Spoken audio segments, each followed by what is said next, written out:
इसका संदर्भ राहुल गांधी की बात से ही निकला, इसलिए ये बात कर रहे हैं हम। राहुल गांधी ने एक बार ये स्टेटमेंट दिया था कि हमको तो आज वो काम करना पड़ता है जो विपक्ष का तो है ही, जो जांच एजेंसियों का है वो भी, क्योंकि आप अडानी के मुद्दे पर कौन सी जांच एजेंसी जांच करेगी, तो वो भी हम करते हैं, और न्यायपालिका का काम भी हम ही को करना पड़ता है कि उनको जिस तरीके का व्यवहार रखना चाहिए सरकार को जिस तरीके से कटघरे में खड़ा करना चाहिए वो भी हम करते हैं। तो इसका जवाब चंद्रचूड़ साहब दे रहे थे कि ये हमारा काम नहीं है। लेकिन ये बात सही है कि राहुल गांधी पर यह इल्जाम लगता है कि उन्होंने देश की हर संवैधानिक संस्था के ऊपर सवाल खड़े किए, उसकी मर्यादा को गिराया है, और जुडिशरी का दर्जा शायद उसमें सबसे ऊपर है, तो उन्होंने तो जुडिशरी को भी कई बार जो है सवालों के घेरे में खड़ा किया। उसी का जवाब शायद चंद्रचूड़ साहब को देना पड़ा। भी चंद्रचूड़ साहब ने जिस दिन अपना विदाई भाषण था ना, उस दिन भी इस बात का जिक्र किया था कि सुप्रीम कोर्ट की या जुडिशरी की ये भूमिका नहीं है कि वो विपक्ष के तरीके से काम करे, वो लोगों के हितों का संरक्षण करे और सच के साथ जो भी फैसला करना है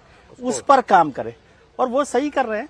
और राहुल गांधी जी भी इस बात को मानते हैं। लेकिन क्या होता है, एक दिन सही होता है तो वो सही फैसला होता है, एक दिन गलत होता है तो वो उस पर सवाल खड़े करते। जैसे हर्ष जी ने कहा कि हर सीजीआई जब नया आता है तो ये उम्मीद होती है विपक्ष को कि भाई वो अब ठीक कर देंगे, और फिर वो जब जाते हैं तो फिर आप उस पर पहले क्या नाम था, रंजन गोगोई साहब, उनको लेकर भी उसी तरह से सवाल खड़े, दीपक मिश्रा को लेकर भी। और चंद्रचूड़ साहब का जो कार्यकाल रहा है, एक तो अच्छा कार्यकाल रहा 2 साल का, उस दौरान सबसे चहेते वो सीजेआई माने जाते हैं विपक्ष के, मेरे ख्याल से, क्योंकि बहुत सारे मौके पर।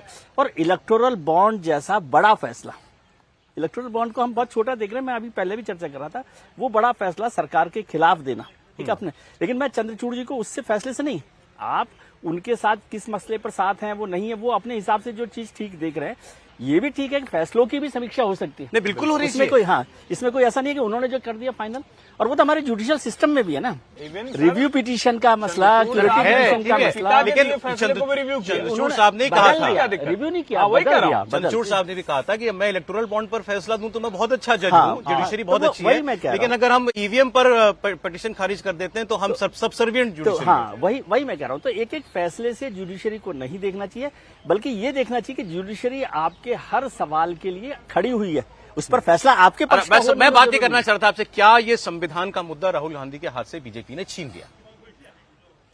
मुझे ऐसा कम लगता है। अच्छा, हाँ, मतलब आप यदि महाराष्ट्र के चुनाव नतीजों से देखें तो वो उसमें 2 वजह मुझे लगती हैं। एक तो ये कि कांग्रेस पार्टी ने और राहुल गांधी जी ने आरक्षण और संविधान के मुद्दे को उसी तरह से नहीं चलाया। उनको लगा कि अब लोकसभा में चल के तो अपने आप ही ये चलता रहेगा, वो उस तरह से नहीं चला, और वो इलेक्शन संविधान और आरक्षण या जाति के खिलाफ, बीजेपी ने उसमें संविधान पर कोई इशू ही नहीं बनाया था महाराष्ट्र के इलेक्शन में, इसलिए आप ये कहें कि उन्होंने छीन लिया, ऐसा ही नहीं।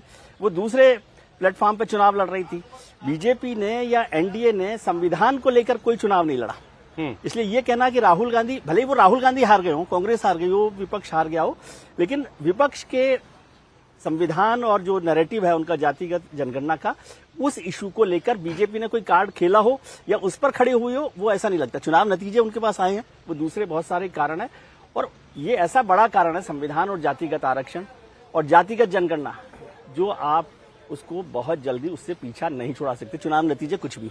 नहीं, लेकिन अब राहुल गांधी उसी तरीके से वो संविधान की कॉपी लहरा रहे हैं, तो आपके पास कहने के लिए कोई बात होनी चाहिए ना, कन्वे करने के लिए कोई मैसेज तो होना चाहिए। हाँ, वो मैसेज होना चाहिए। संविधान विरोधी है, संविधान विरोधी है, तो कहने से नहीं चलेगा। कल प्रधानमंत्री ने आधी बात कही, लेकिन लोग समझ गए, वो कहना चाह रहे थे भाई मैंने कब संविधान के खिलाफ काम किया, जिन्होंने संविधान को तोड़ा था, या संविधान में कितनी बार परिवर्तन किस पार्टी ने किया। बैगेज उनके पास इतना बड़ा है ना, राहुल गांधी कांग्रेस के पास बैगेज इतना बड़ा है संविधान विरोध का कि उससे निकलना थोड़ा सा उनके लिए मुश्किल है। नहीं, अगर राहुल गांधी कहना चाहते हैं कि भाई प्रधानमंत्री नरेंद्र मोदी 2014 से जब सत्ता में आए और 2024 तक कई बार संविधान को उन्होंने तोड़ा या बदलने की कोशिश की है, तो राहुल गांधी को सिलसिलेवार बताना चाहिए कि केंद्र सरकार ने मोदी के नेतृत्व में कब संविधान के साथ खिलवाड़ किया है। राहुल गांधी सिर्फ लाल किताब लहरा देने से और बता देने से संविधान खतरे में, मुझे लग रहा है देश की जनता इसे स्वीकार नहीं करेगी। और जब 26 नवंबर कल ही जब संविधान सभा ने संविधान का मसौदा पेश किया था, उसके बाद लेके 2014 तक का समय, सत्ता में सबसे लंबे समय कौन रहा? संविधान दिवस क्या कांग्रेस देकर नहीं मना सकती थी? 2015 में प्रधानमंत्री मोदी थे जिन्होंने संविधान दिवस को मनाने की शुरुआत की। कांग्रेस के पास कानून इतना- दिवस होता था इससे पहले। हाँ, तो संविधान दिवस को उसमें लेके आ सकती थी। और इंदिरा गांधी के समय जिस तरीके से संविधान के साथ अत्याचार हुआ है, मतलब संविधान को रौदा गया, ये तो सबको पता है। कांग्रेस आज भी उसके बात का जवाब देने की स्थिति में नहीं है। तो राहुल गांधी अगर संविधान का लेकर चलेंगे तो मुझे लग रहा है जनता में इसका नैरेटिव बिल्कुल बनने वाला नहीं है। लोकसभा चुनाव में जरूर वो बन गया था, अब वो पूरी तरह से एक्सपोज हो चुके हैं। जनता के बीच अगर राहुल गांधी को ये मुद्दा लेकर जाना है तो जनता को इस बात को लेकर कन्विंस करना पड़ेगा कि संविधान प्रधानमंत्री नरेंद्र मोदी के नेतृत्व में 10 साल में कब कब खतरे में आया और भविष्य में प्रधानमंत्री मोदी संविधान के लिए क्या खतरा उत्पन्न कर सकते हैं। राहुल गांधी ये बता रहे हैं पूरी तरीके से असफल रहे। सिर्फ ये बता देने से कि संविधान खतरे में और हर रैली के अंदर आप संविधान की लाल प्रति लहरा दे, सबको एक एक प्रति लेकर चलने के लिए कहे, मुझे लग रहा है इससे राहुल गांधी का नैरेटिव नहीं चलने वाला। आपको जनता को बताना पड़ेगा कि प्रधानमंत्री मोदी ने इतना बहुमत होने के बाद भी, 303 सांसद होने के बाद भी ऐसा कौन सा निर्णय लिया जो संविधान के खिलाफ था, या जहां संविधान की आत्मा को उन्होंने घायल किया है। मुझे लग रहा है कि राहुल गांधी, अब देश की जनता इस बात को समझती है कि 2024 में जरूर वो इस राहुल गांधी के आरक्षण और संविधान के मुद्दे पर फंस गई थी। अब जनता इससे बाहर आ गई है। अब जातिगत जनगणना की जो बात है, अब राहुल गांधी के हाथ से वो भी मुद्दा लगभग निकल गया जो चुनाव परिणाम आए। मुझे लग रहा है राहुल गांधी को नए मुद्दे की ओर देखना